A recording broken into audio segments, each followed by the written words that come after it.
আমাদের গ্রামের প্রথম বেলাটা শুরু হয় এক কাপ গরম চা দিয়ে। এই দোকানের সামনে বসে সবাই আড্ডা মারার মজাই আলাদা। আর ওই পাশে ডিভিসি ক্যানেলটা হলো গ্রামের ছোট রাইডার প্লেগ্রাউন্ড।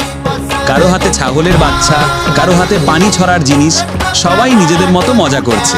ছাগলের বাচ্চাগুলো কেমন মজা করে খেলছে, একবার ঝাঁপ মেরে ক্যানেলের ধারে উঠছে, আবার দোল খাচ্ছে। দেখলে নিজের ছোটবেলাটা মনে পড়ে যায়। এই ছোট ছোট খুশির মোমেন্টগুলোই তো আসল গ্রামের জীবন।